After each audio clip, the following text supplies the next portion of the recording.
R. Hollowing one hand against his ear to list a footfall ere he saw the wood nymph stayed, the Ausonian king to hear of wisdom and of law, are over hills with peaky tops engrailed, and many a tract of palm and rice. The throne of Indian Kama slowly sailed, a summer fanned with spice, are sweet Europa's mantle blue unclasped, from off her shoulder backward borne. From one hand drooped a crocus, one hand grasped a mild bull's golden horn, or else flushed Ganymede, his rosy thigh half buried in the eagle down. Soul as a flying star shot through the sky above the pillared town, nor these alone, but every legend fair which the supreme Caucasian mind carved out of nature for itself was there, not less than life designed. Then in the towers I placed great bells that swung, moved themselves with silver sound, and with the choice of paintings of wise men I hung the royal dais round. For there was Milton like a seraph's song, beside him Shakespeare, bland and mild. And there the world-worn Dante grasped his song, and somewhat grimly smiled. And there the Aeonian father of the rest, a million wrinkles carved his skin, 100 winters snowed upon his breast, from cheek and throat and chin. Above the fair hall ceiling, stately set, many an ark high up did lift, and angels rising and descending met, with interchange of gift. Below was all mosaic, choicely planned, with cycles of the human tale, of this wide world, the times of every land, so wrought they will not fail. The people here, a beast of burden slow, toiled onward, pricked with goads and stings. Here played a tiger rolling to and fro the heads and crowns of kings. Here rose an athlete strong to break or bind all force and bonds that might endure, and here once more like some sick man declined, and trusted any cure. But over these she trod, and those great bells began to chime. She took her throne, she sat betwixt the shining orioles, to sing her songs alone, and through the topmost orioles colored flame.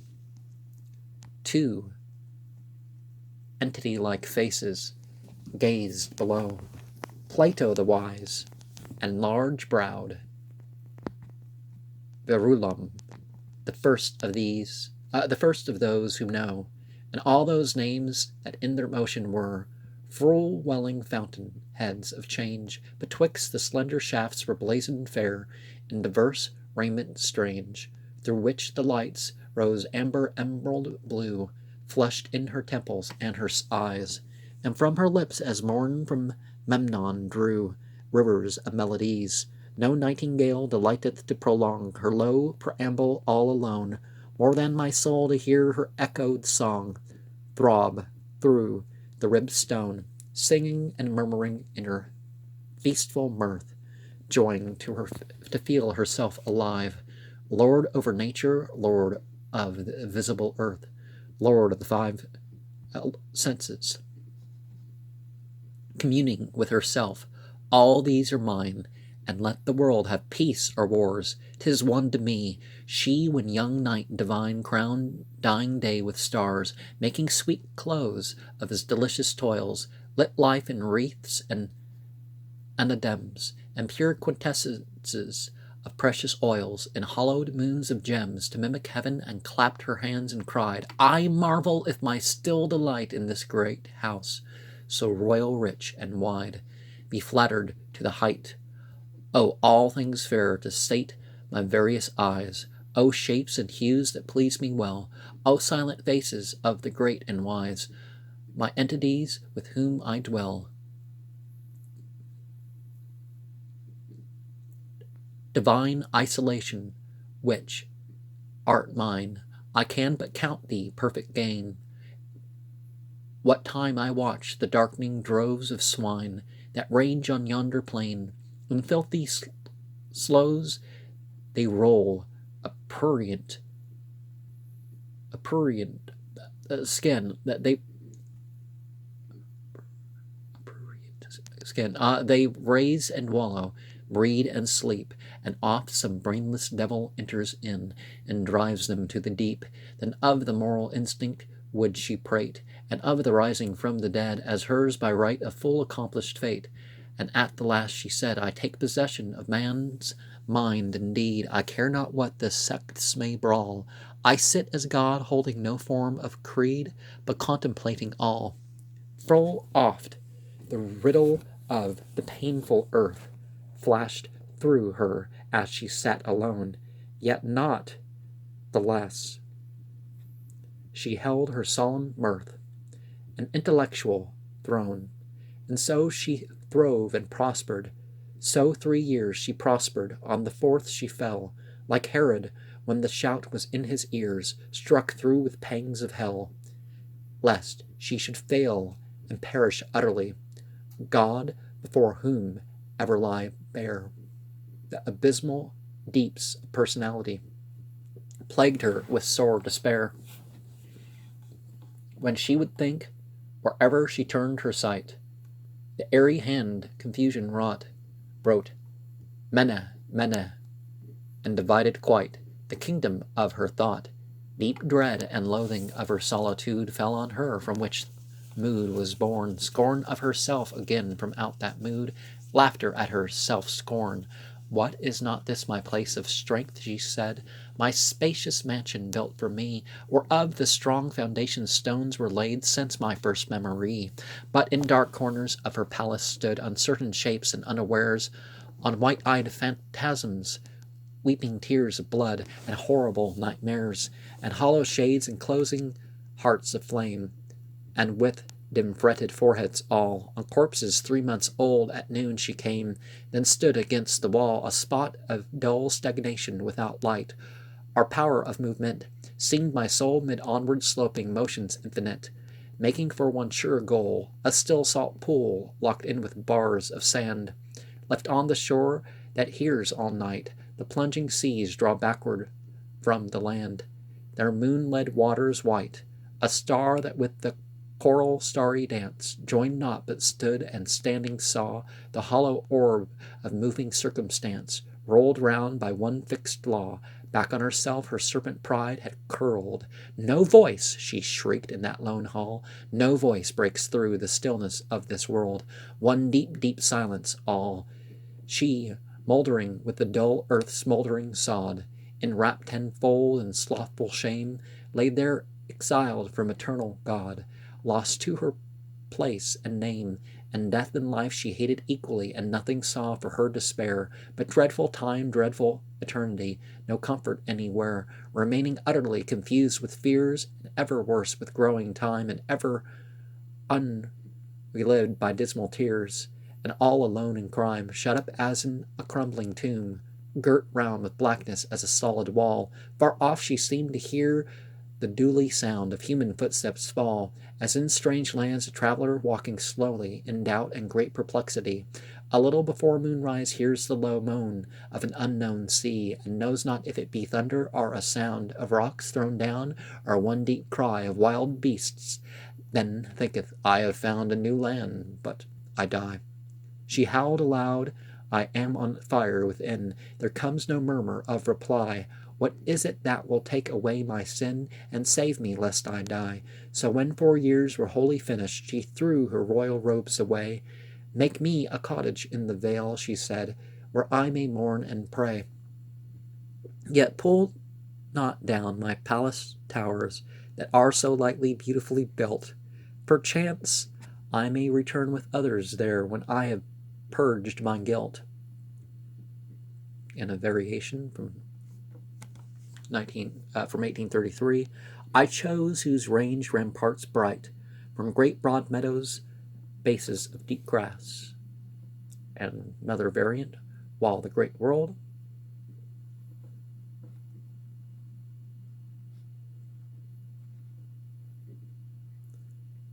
Roe and Webb had a similar part. The shadow of Saturn, thrown upon the bright ring that surrounds the planet, appears motionless, though. Oh. Never mind, that's not a poem. A missing part from 1833, and richly feast within thy palace hall, like to the dainty bird that sups, lodged in the lustrous crown imperial, draining the honey cups. And another 1833 part, gloom, roofed with thick plates of green and orange glass, ending in stately rooms. 8, all various, all beautiful, looking all ways, fitted to every mood.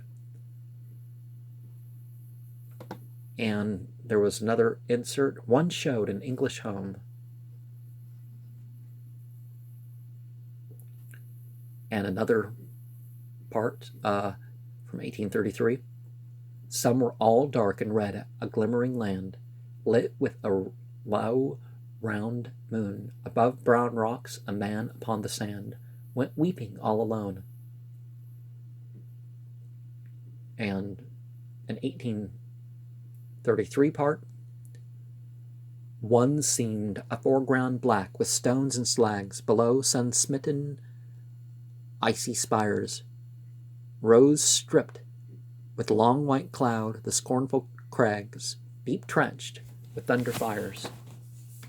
Now, you kind of wonder sometimes, are they setting a mood, or is there some meaning implied with these things?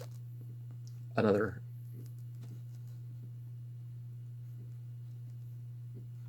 something that wasn't in 1833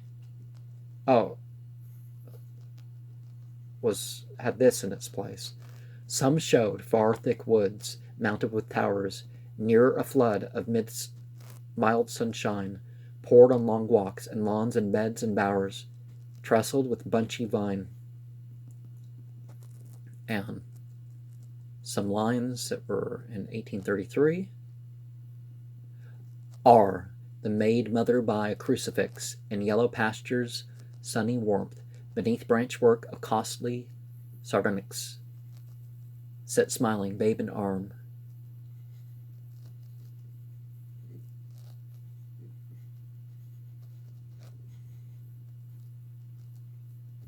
One was the Tishbite, whom the raven fed, as when he stood on Carmel steeps, with one arm stretched out bare, and mocked and said, "Come cry aloud, he sleeps." Tall, eager, lean and strong, his cloak wind-borne, behind his forehead heavenly bright, from the clear marble pouring glorious scorn, lit as with inner light. One was Olympus, the floating snake, rolled round her ankles, round her waist, knotted and folded once about her neck, her perfect lips to taste. Round by the shoulder moved she, seeming blithe, declined her head on every side. The dragon's curves melted and mingled with the woman's youthful pride of rounded limbs, of Venus, our Venus, in a snowy shell alone, deep shadowed in the glassy brine. Moonlight glowed, double on the blue, and shone, a naked shape divine. Now, certainly pride can let in other evils, can it? And there's something to be said about devising your own ideas of paradise. Whenever people do, you can always see some sort of a flaw. But, you want to go to paradise like this, picking apart people's conflagrations aren't necessarily productive endeavors, although they can be kind of fun sometimes, but that's, it's not the point. Are that deep wound child a Pendragon, mid misty woods on sloping greens, dozed in the valley of Avilion, tended by crown queens. And another 1833 part that was kicked out of the 1842 version, are blue-eyed Crimehilt, from a craggy hold, athwart the light green rows of vine poured blazing hordes of Nibelungen gold, down to the gulfy Rhine. Are a part that was in the 1842 version, R, hollowing one hand against his ear to listen for a footfall ere he saw the wood nymph stayed, the Tuscan king to hear of wisdom and of law. Hic ubi nocturna numa consticubat amicia in valem ageria descendimus et splenunias dissimiles veris, and so on.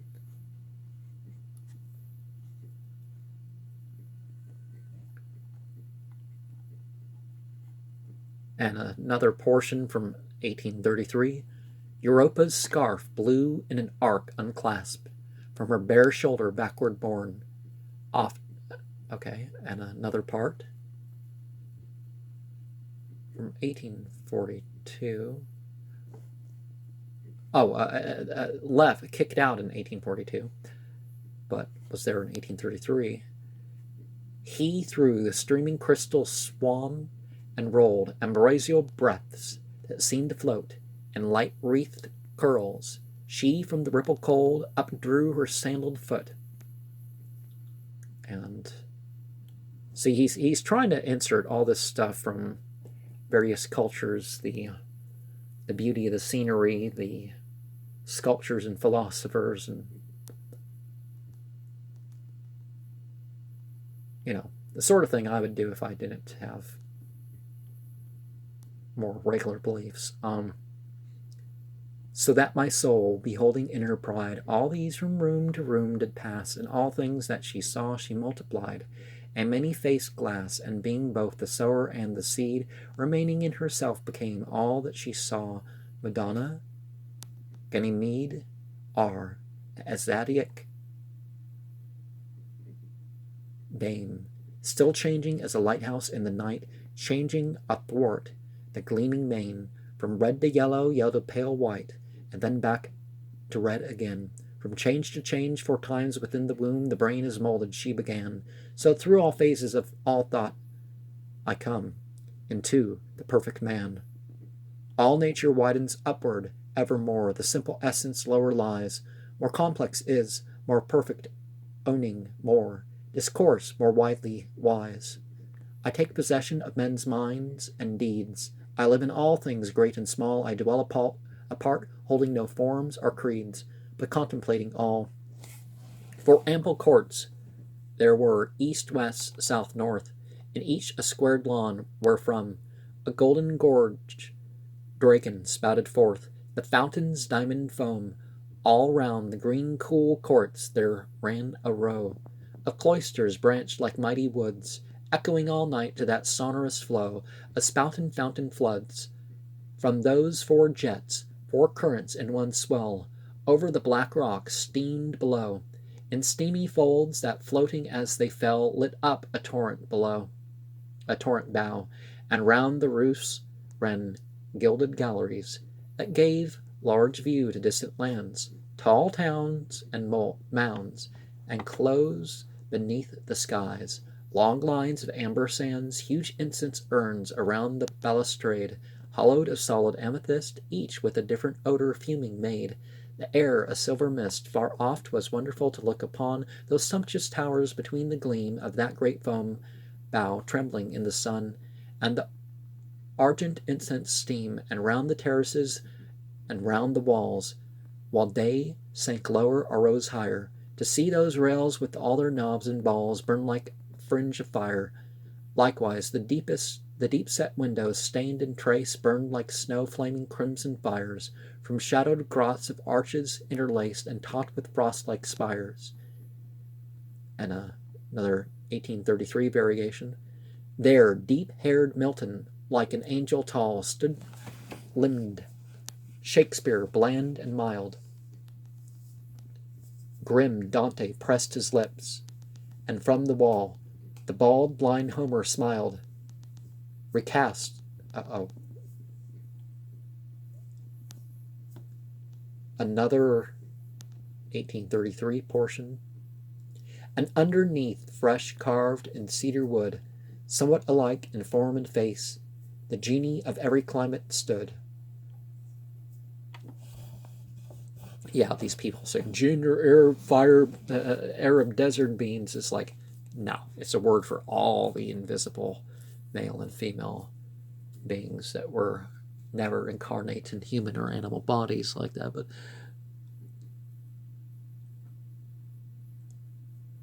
all brothers of one race, angels who sway the seasons by their art and mold all shapes in earth and sea, and with great effort build the human heart from earliest infancy, and in the sun-pierced Oriel's colored flame, immortal Michael Angelo, look down bold Arthur, large-browed Verulam, the king of those who know, Cervantes, the bright face of Calderon, robed David touching holy strings, the Halley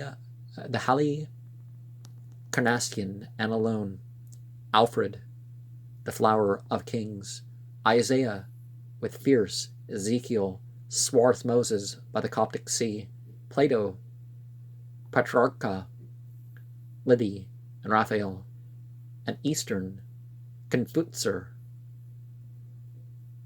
sure he means Confucius.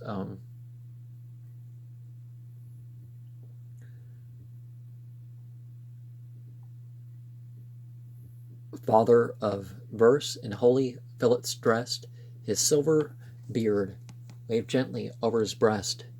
Though blind, a boldness in his looks appears. In years he seemed, but not impaired by years. Pope's Temple of Flame. Okay.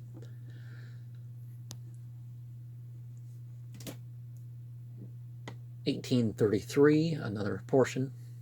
As some rich tropic mountain that enfolds all change from flats of scattered palms, sloping through 5 great zones of climate holds his head in snows and calms, full of her own delight and nothing else, my vain-glorious, gorgeous soul set throned between the shining Oriels, in pomp beyond control, with piles of flavorous fruits and basket twine of gold unheaped, crushing down musk-scented blooms, all taste, grape, gourd, or pine, and bunch are single grown, are growths, and such as brooding Indian heats make out of crimson blossoms deep, ambrosial pulps and juices, sweets from sweets, sun changed when sea winds sleep, with graceful chalices of curious wine, wonders of art in costly jars, and bossed salvers, air, young night divine, crown dying day with stars,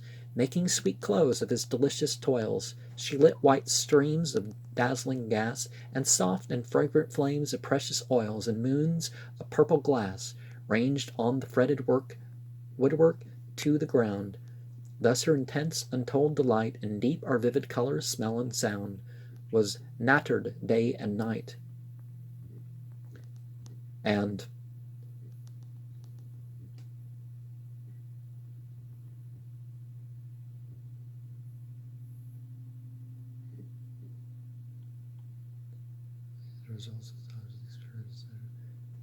hither went all the deep, unsounded skies, shuttered with silent stars she clomb, and as with optic glasses her keen eyes pierced through the mystic dome, regions of lucid matter taking forms, brushes of fire, hazy gleams, clusters and beds of worlds, and bee-like swarms of suns and starry streams.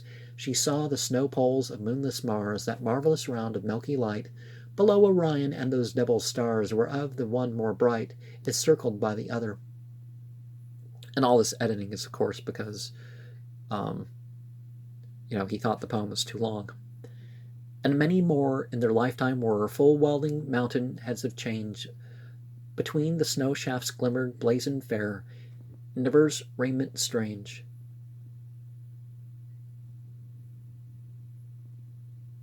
Old Memnon's image long renowned, by fabling Lelius to the quivering touch of Titan's ray with each repulsive string, consenting sounded through the warbling air unbidden strain.